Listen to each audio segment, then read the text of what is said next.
ಕಣ್ಕರ್ ಸ್ವಾಮಿಗಳು ಹೊರಟಿದೀವಿ ಅಂತ ವಿಷಯ ಮುಟ್ಟಿಸಿದ್ದಾರೆ. ಎಲ್ಲ ಸಿದ್ಧತೆ ಆಗಿದೆ ಅಲ್ವಾ? ಸ್ವಾಮೀಜಿಗಳು ಬಂದ್ಮೇಲೆ ಅವ್ರಿಗೆ ಯಾವುದೇ ರೀತಿ ಕೊರತೆ ಆಗ್ಬಾರ್ದು. ದೇವ್ರ ಮನೆನೂ ಸೇರಿ ಎಲ್ಲ ಕ್ಲೀನ್ ಮಾಡಿದಿನಣ್ಣ. ಎಲ್ಲ ರೆಡಿ ಇದೆ ಮುತ್ತು. ಇವತ್ತಿಗೆ ನಮ್ ಎಲ್ಲ ಚಿಂತೆನೂ ಬಗೆಹರಿಯುತ್ತೆ. ಎಲ್ರ ಸಹಕಾರನೂ ಬೇಕು ಅಂತ ಹೇಳಿದ್ದಾರೆ. ನಮ್ಮಿಂದ ಯಾವ ತೊಂದರೆನೂ ಆಗಲ್ಲಮ್ಮ. ಆದ್ರೆ ನನಗೆ ಬೆಳ್ಳಿದೆ ಚಿಂತೆ. ಹೌದು, ಬೆಳ್ಳಿಯಲ್ಲಿ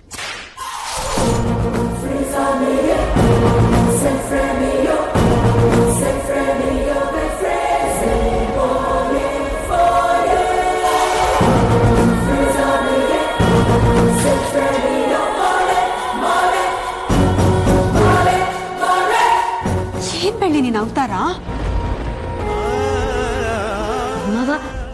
ಮನೆ ಸುತ್ತಾಕಿದ್ದೀನಿ. ಮನೆ ಒಳಗೆ ಯಾರು ಬರ್ತಿರೋ ಹಾಗೆ ನೋಡ್ಕೋತೀನಿ. ಯಾರು ಬರಲ್ಲ. ಅದಕ್ಕೆ ಇವತ್ ಸ್ವಾಮೀಜಿಗಳು ಬರ್ತಿದ್ದಾರೆ. ಅವ್ರು ನೋಡಿದ್ರೆ ಏನ್ ಅನ್ಕೋತಾರೆ? ಸ್ವಾಮೀಜಿ ಬರ್ಲಿ, ಅವ್ರು ಬಂದ್ರೆ ಪರವಾಗಿಲ್ಲ. ಆದ್ರೆ ಯಾವ್ದೇ ದುಷ್ಟಶಕ್ತಿಗಳಾಗ್ಲಿ ಆತ್ಮಗಳಾಗ್ಲಿ ಒಳಗ್ ಬರಬಾರ್ದು. ಇದೊಂಥರ ಕಷ್ಟ ಆಗೋಯ್ತಲ್ಲ ಅಣ್ಣ. ಇನ್ನೇನ್ ಸ್ವಾಮೀಜಿಗಳು ಬಂದ್ಬಿಡ್ತಾರೆ.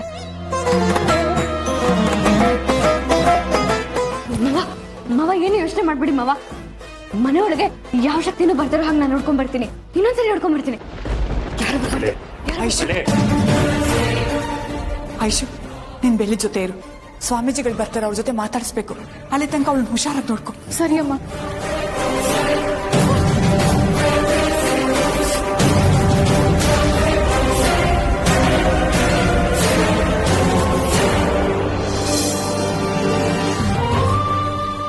ಮುತ್ತು, ನೀನೇನು ಯೋಚನೆ ಮಾಡಬೇಡ.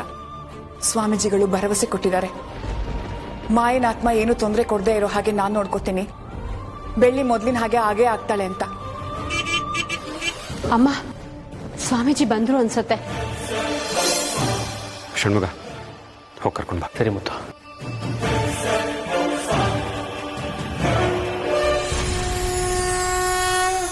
ಬೆಳ್ಳಿ ಬಂದಿದ್ದಾಳ?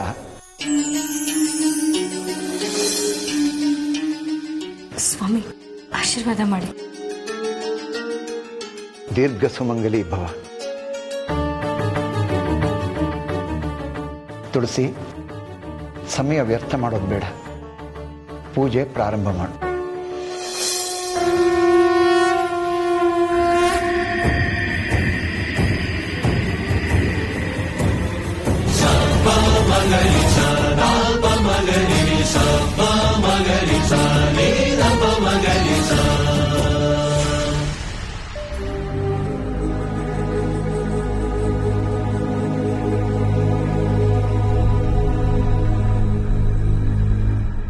ಭಯ ಪಡಬೇಡ ಬೆಳ್ಳಿ. ನಾನು ನಿನಗೆ ಹೆಚ್ಚು ತೊಂದರೆ ಕೊಡಲ್ಲ. ತಾಯಿ ಆಗ್ತಾ ಇದೆಯಾ ಮಗು? ಮನಸ್ಸಿಗೆ ಏನನ್ಸುತ್ತೆ? ತುಂಬಾ ಖುಷಿ ಆಗ್ತದೆ ಸ್ವಾಮಿ, ಜೊತೆಗೆ ಭಯನೂ ಆಗ್ತದೆ. ನಾನು ನೇರವಾಗಿ ವಿಷಯಕ್ಕೆ ಬರ್ತೀನಿ. ಮಾಯಾ ಆತ್ಮಲೋಕಕ್ಕೆ ಹೋಗಿದ್ದೇನೋ ನಿಜ. ಆದರೆ ಆ ಲೋಕದ ನೀತಿ ನಿಯಮ ಕಟ್ಟಳೆಗಳನ್ನು ಮೀರಿ ಮರಳಿ ಭೂಮಿಗೆ ಬಂದಿದ್ದಾಳೆ. ಮಾಯಾ ಅಷ್ಟು ಕಟ್ಟುನಿಟ್ಟಾಗಿರೋ ನಿಯಮನ ದಾಟಿ ಬಂದಿದ್ಯಾಕೆ? ಬೆಳ್ಳಿಗೋಸ್ಕರ. ಹೇಗಾದರೂ ಮಾಡಿ ನಿಮ್ಮ ಮಗುವನ್ನ ಕುಂದೇ ತೀರಬೇಕು ಅನ್ನೋ ಹುಚ್ಚು ಹಠಕ್ಕೋಸ್ಕರ.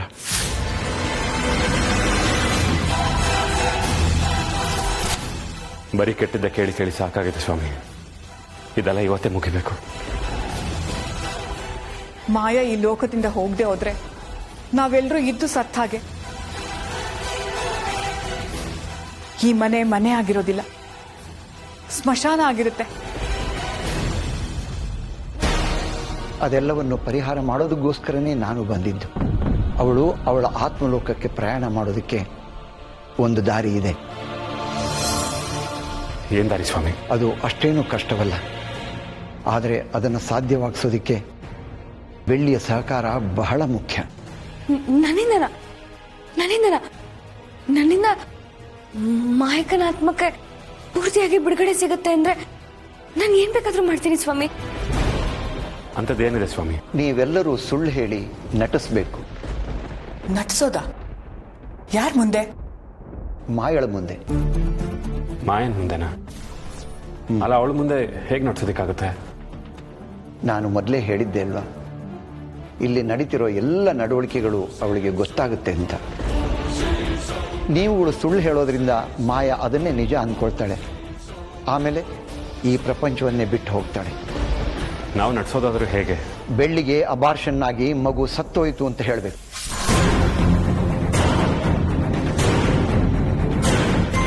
ಪ್ರತಿದಿನ ಪ್ರತಿ ಕ್ಷಣ ಬೆಳ್ಳಿ ತಾಯಿಯಾಗೋದಿಲ್ಲ, ಅವಳು ಬಂಜೆ ಆಗ್ತಾಳೆ ಅಂತ ಒತ್ತಿ ಒತ್ತಿ ಹೇಳಿದೆ.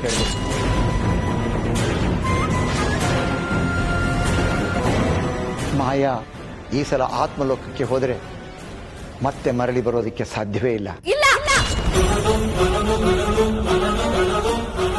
ಈ ತರ ಕೆಟ್ಟ ಉಪಾಯ ಕೊಡ್ತಿದ್ದೀರಲ್ಲ, ನೀವ್ ನಿಜವಾಗ್ಲೂ ಸ್ವಾಮಿಗಳ?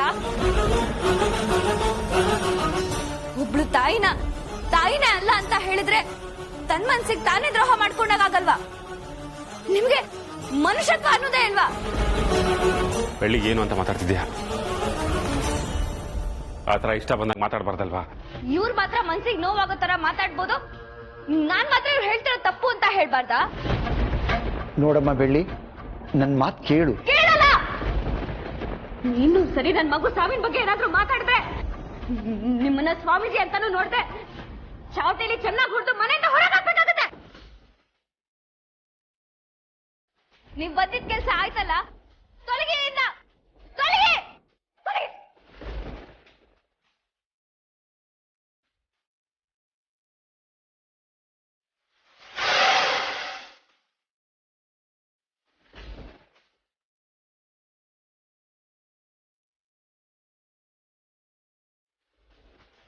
ಗುರುಗಳೇ, ನೀವು ಬೆಳ್ಳಿ ಆಡಿದ ಮಾತಿಗೆ ಬೇಜಾರಾಗ್ಬಿಡಿ.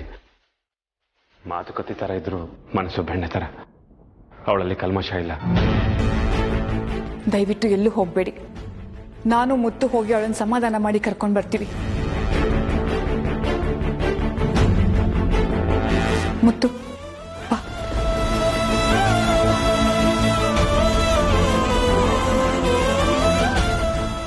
ನನ್ ಮಗು ಸತ್ತೋಗಿದ್ಯಾ? ನನ್ ಮಗು ಸತ್ತೋಗಿದ್ಯಾ?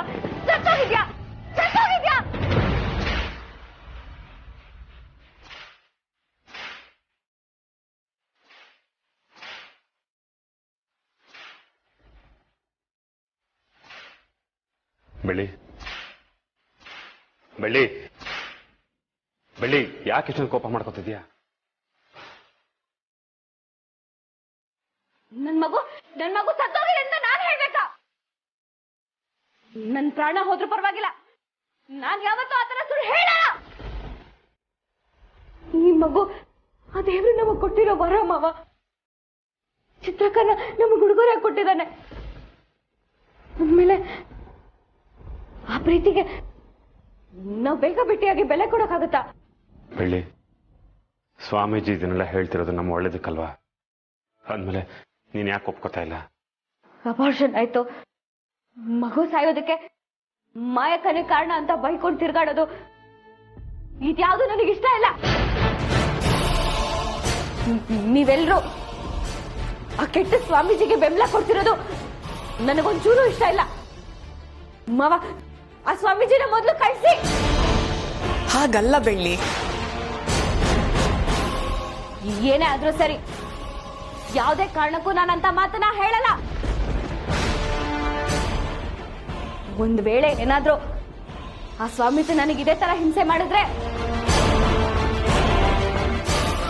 ಈ ನೋಡಿ ನನ್ನ ಹತ್ರ ಹೇಗಿದ್ರು ಈ ಚಾವಟಿ ಇದೆ, ಇದರಲ್ಲಿ 4 ಬಾರಿಸಿ ಅವನನ್ನ ಹುಟ್ಲಿಲ್ಲ ಅನ್ಸ್ಬಿಡ್ತೀನಿ.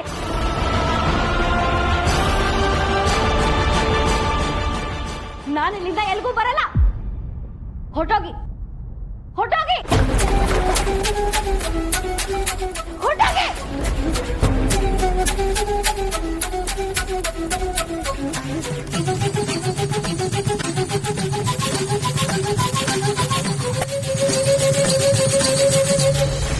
ಮತ್ತು ಏನಿಲ್ಲ ಬೆಳ್ಳಿ, ಅಮ್ಮ ನಿನ್ ಮಾತಿಗೆ ಒಪ್ಕೊಂಡ್ಲಾ? ಯಾವುದೇ ಕಾರಣಕ್ಕೂ ಮಗು ವಿಚಾರದಲ್ಲಿ ಸುಳ್ಳು ಹೇಳೋದಿಲ್ಲ ಅಂತ ಪಟ್ಟಿಟ್ಕೊಂಡು ಕೂತಿದ್ದಾಳೆ. ಒಂದೇ ಒಂದ್ ಸುಳ್ಳು ಹೇಳಕ್ ಏನಮ್ಮ? ಒಂದು ಚಿಕ್ಕ ನಾಟಕ ಮಾಡಿದ್ರೆ ಆಗ್ತಿರ್ಲಿಲ್ವಾ? ಒಂದು ದಿನ ಅಲ್ಲ, ಒಂದು ಗಳಿಗೆನೂ ಅವಳು ಮಗುನ ಬಿಟ್ಕೊಡೋದಿಲ್ಲ. ಅಂಥದ್ರಲ್ಲಿ ಮಗು ಸತ್ತು ಹೋಗಿದೆ ಅಂತ ಸುಳ್ಳು ಹೇಳ್ತಾಳ?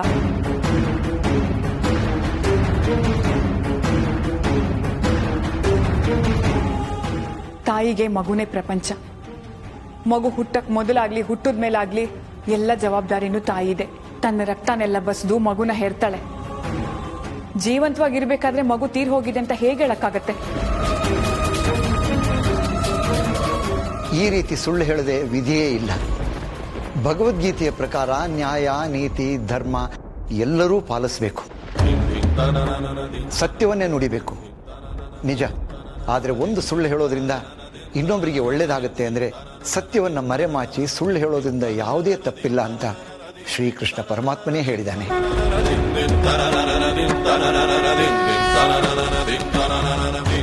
ನಾನು ಇಲ್ಲಿಗೆ ಬರೋದಕ್ಕೆ ಮುಂಚೆ ಒಂದು ಮಾತು ಹೇಳಿದ್ದೆ, ನೆನಪಿದೆಯಾ? ಮುಖ್ಯವಾಗಿ ನೀವೆಲ್ಲರೂ ಬೆಳ್ಳಿಯನ್ನು ಒಪ್ಪಿಸಿದ್ರೆ ಮಾತ್ರ ಇದಕ್ಕೆ ಪರಿಹಾರ ಸಿಗೋದಕ್ಕೆ ಸಾಧ್ಯ. ಆದರೆ ನೀವು ಬೆಳ್ಳಿಯನ್ನು ಒಪ್ಪಿಸೋದಕ್ಕೆ ವಿಫಲರಾಗಿದ್ದೀರಿ. ಸ್ವಾಮಿಗಳೇ, ಮಾಯಾ ಆತ್ಮನ ಇಲ್ಲಿಂದ ಶಾಶ್ವತವಾಗಿ ಕಳಿಸೋದಕ್ಕೆ ಬೇರೆ ದಾರಿನೇ ಇಲ್ವಾ? ಬೇರೆ ದಾರಿ ಇದ್ದಿದ್ರೆ ನಾನು ನಿಮ್ಮಿಂದ ಸುಳ್ಳು ಹೇಳಿಸುವಂತ ಅವಶ್ಯಕತೆ ಇರ್ತಿರ್ಲಿಲ್ಲ. ಇಲ್ಲಿ ನಿಮ್ಮ ಒಗ್ಗಟ್ಟು ಗಟ್ಟಿಯಾಗಿರಬೇಕು. ಎಲ್ಲರ ಅಭಿಪ್ರಾಯಗಳು ಒಮ್ಮತದಿಂದ ಒಂದೇ ಆಗಿರಬೇಕು. ಗುರುಗಳೇ, ನಾನು ಬೆಳ್ಳಿಗೆ ಅಣ್ಣನ ಥರ.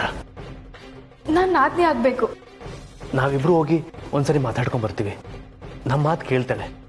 ಮುತ್ತು ಬೇಜಾರಾಗಿದೆ ಅಂದ್ರೆ ಖಂಡಿತ ಒಪ್ಕೋತಾಳೆ.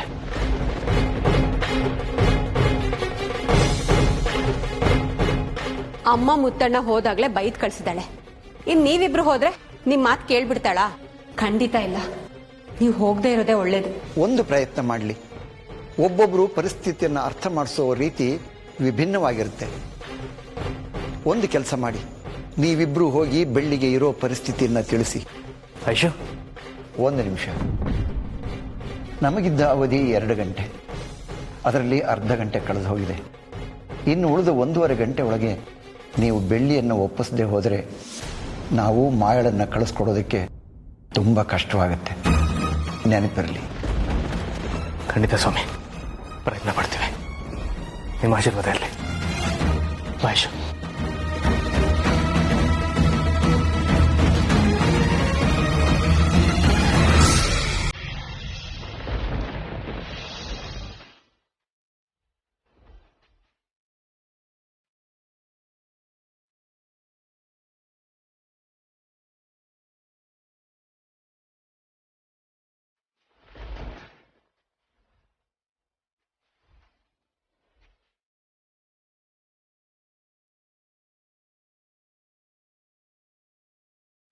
ಬೆಳ್ಳಿ,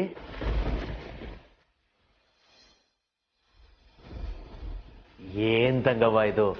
ನೀನ್ ಹಿಂಗ್ ಸಿಟ್ ಮಾಡ್ಕೊಂಡು ಕೂತ್ಕೊಂಡ್ರೆ ಹೆಂಗ್ ಹೇಳು? ನೀವಿಬ್ರು ನನ್ನ ಮಾತನ್ನ ನಂಬ್ತೀರಾ ಅನ್ಕೊಂಡಿದೀನಿ.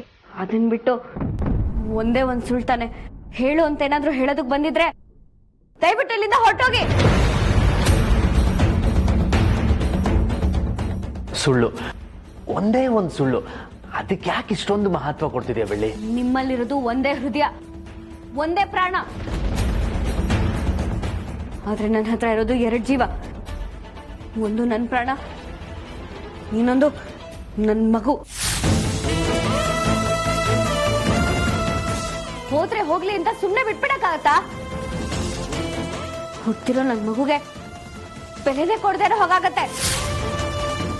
ಯಾವುದೇ ಕಾರಣಕ್ಕೂ ನನ್ನ ಮಗು ಸತ್ತೋಗಿದೆ ಅಂತ ನಾನು ಸುಳ್ಳು ಹೇಳಲ್ಲ.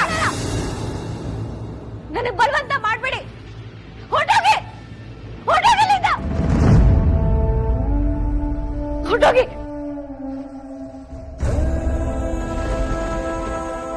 ಹೊರಟೋಗಿ.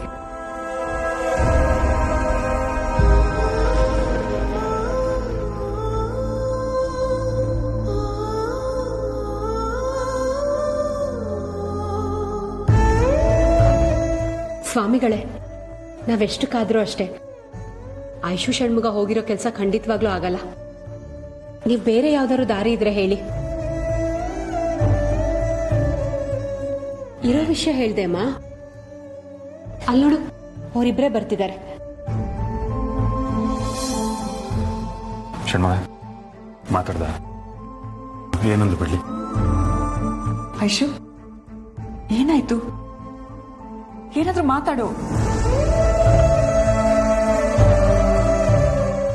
ಇವ್ರಿಬ್ರು ಮುಖ ನೋಡಿದ್ರೆ ಗೊತ್ತಾಗ್ತಿಲ್ವಾ ಅಮ್ಮ? ಇವ್ರು ಹೋಗಿರೋ ಕೆಲಸ ಆಗಿಲ್ಲ.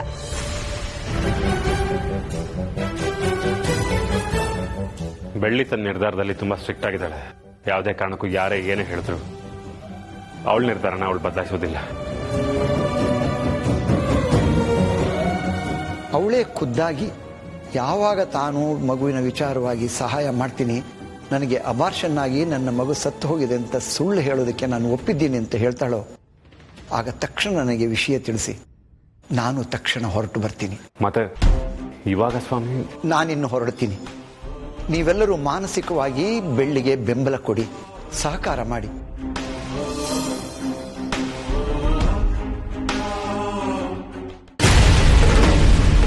ಸ್ವಾಮಿಗಳೇ, ಇಬ್ಬರನ್ನೇ ಬರೋದಕ್ಕೆ ಹೇಳಿದ್ರಿ, ಏನ್ ವಿಷಯ? ನಿಮ್ಮಿಬ್ಬರ ಹತ್ರ ಒಂದು ಮುಖ್ಯವಾದ ವಿಷಯ ಮಾತಾಡಬೇಕಾಗಿತ್ತು. ಅಂತ ವಿಷಯ ಏನಿದೆ ಗುರುಗಳೇ? ಮನೆ ವಿಚಾರಣ ಇಲ್ಲ ಬೆಳ್ಳಿ ವಿಚಾರಣ? ಎರಡೂ ಅಲ್ಲ, ಮಾಯಳ ವಿಚಾರ. ಮಾಯನ್ ವಿಚಾರಣ? ಏನ್ ಗುರುಗಳೇ? ನಾನು ನಿಮ್ಮ ಹತ್ರ ಒಂದು ಸುಳ್ಳು ಹೇಳಿದ್ದೀನಿ. ಸುಳ್ಳ? ಹೌದು. ಇಷ್ಟು ದಿನ ನೀವು ಮಾಯಳ ಆತ್ಮ ಇದೆ ಅಂತ ಅಂದ್ಕೊಂಡಿದ್ರಲ್ಲ, ಅದು ಸತ್ಯವಲ್ಲ.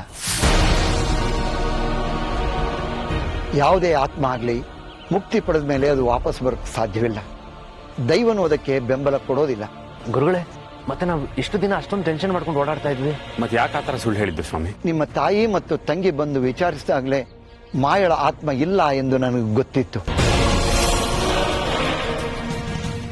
ಆದರೂ ಇಷ್ಟನ್ನೆಲ್ಲ ಮಾಡಿದ್ದು ಬೆಳ್ಳಿಗೋಸ್ಕರ.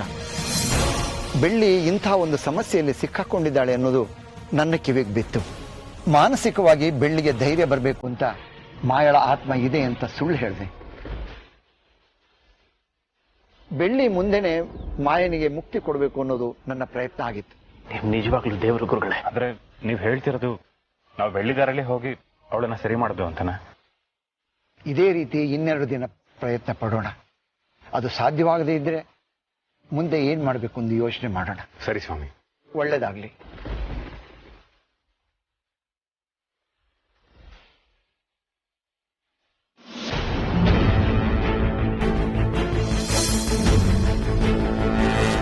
ಅದ್ಗೆ ಈಗ ನೀವ್ ಎಲ್ರ ಮೇಲೆ ಕೋಪ ಮಾಡ್ಕೊಂಡು ಏನು ಪ್ರಯೋಜನ ಇಲ್ಲ. ಈಗ ನಿಮ್ ಸುಳ್ಳು ಹೇಳಿ ಅಂತ ಯಾರು ಒಪ್ಸೋಕ್ ಬರಲ್ಲ. ನೀವ್ ಆರಾಮಾಗಿರಿ. ಇಲ್ಲ ಇಲ್ಲ, ಬಂದೇ ಬರ್ತಾರೆ. ನನ್ ಮಗು ಮೇಲೆ ಒಬ್ರಿಗಲ್ಲ 100 ಜನದ ಕಣ್ ಬಿದ್ದಿದೆ. ಆ ಸ್ವಾಮೀಜಿ ಹೇಳ್ತಾರೆ ಒಂದೇ ಒಂದ್ ಸುಳ್ಳು ಹೇಳೋದ್ರಿಂದ ಎಲ್ಲ ಸರಿ ಹೋಗುತ್ತೆ ಅಂತ. ಇದನ್ ಯಾರಾದ್ರೂ ನಂಬೋ ಅಂತ ಮಾತಾ? ಅಲ್ಲ, ಆ ಸ್ವಾಮೀಜಿ ಹೇಳಿದ್ದನ್ನೆಲ್ಲ ಕೇಳೋದಕ್ಕೆ ಆತ್ಮಗಳೇನ್ ಚಿಕ್ಕ ಮಕ್ಳ? ಈ ಕೆಟ್ಟ ಸ್ವಾಮೀಜಿಯಿಂದ ನನ್ ಮಗುಗೇನಾದ್ರೂ ಕೆಟ್ಟದಾದ್ರೆ ನಾನ್ ಮಾತ್ರ ಆ ಸ್ವಾಮೀಜಿನ ಸುಮ್ನೆ ಬಿಡಲ್ಲ ಐಶು. ನನಗೇನ್ ಅನಿಸ್ತಿದೆ ಅಂದ್ರೆ ಈ ಸ್ವಾಮೀಜಿನೂ ಮಾಯಕನೇ ಕಳ್ಸಿರ್ಬೇಕು. ಅದಕ್ಕೆ ಅವರು ನಿನ್ ಮಗು ಸತ್ತೋಗಿದೆ ಅಂತ ನಾಟ್ಕಾಡು ಅಂತ ಹೇಳ್ತಿರೋದು. ಇವ್ರನ್ನ ಮಾತ್ರ ನಾನು ಸುಮ್ನೆ ಬಿಡ್ಬಾರ್ದು. ಈಗಲೇ 4 ಬಾರ್ಸ್ಬಿಟ್ಟು ಬರ್ತೀನಿ. ಅಯ್ಯೋ ಅದಕ್ಕೆ ಒಂದ್ ನಿಮಿಷ. ಯಾಕೆ ತಡೆದಿದ್ಯಾ ಐಶು? ಇವ್ರನ್ನ ಸುಮ್ನೆ ಬಿಡ್ಬಾರ್ದು. ಅವ್ರು ಮತ್ತೆ ಮಗು ವಿಚಾರ ಕೇಳ್ದಿರೋ ಹಾಗೆ ನಾನ್ ನೋಡ್ಕೋತೀನಿ. ನನ್ನ ಸ್ವಾಮೀಜಿ ಬುದ್ಧಿ ಕಲಿಸ್ತೀನಿ. ಅದಕ್ಕೆ ಸ್ವಾಮೀಜಿ ಇಲ್ಲ, ಅದಕ್ಕೆ ಅವ್ರು ಆಗ್ಲೇ ಹೊರಟೋದ್ರ. ನೀವ್ ಸುಳ್ಳು ಹೇಳೋದಿಲ್ಲ ಅಂತ ಪಟ್ಟು ಹಿಡಿದ್ಮೇಲೆ ಮಾಯ ನೋಡ್ಸಕ್ ಬೇರೆ ದಾರಿ ಇಲ್ಲ, ಯೋಚನೆ ಮಾಡಿ ಹೇಳಿ ಅಂತ ಅವ್ರು ಹೇಳ್ಬಿಟ್ಟು ಹೋದ್ರು. ಅದಕ್ಕೆ ಯೋಚನೆ ಮಾಡಿ ಅಂತ ಹೇಳೋಗಿದ್ದಾರೆ ಅಂದ್ಮೇಲೆ ಸ್ವಾಮೀಜಿ ಮತ್ತೆ ಬರ್ತಾರೆ. ಅವ್ರು ಬರೋದಕ್ ಮುಂಚೆ ಅವ್ರು ಎಲ್ಲಿದ್ದಾರೆ ಅಂತ ಹುಡುಕ್ಬೇಕು. ಹುಡುಕ್ತೀನಿ.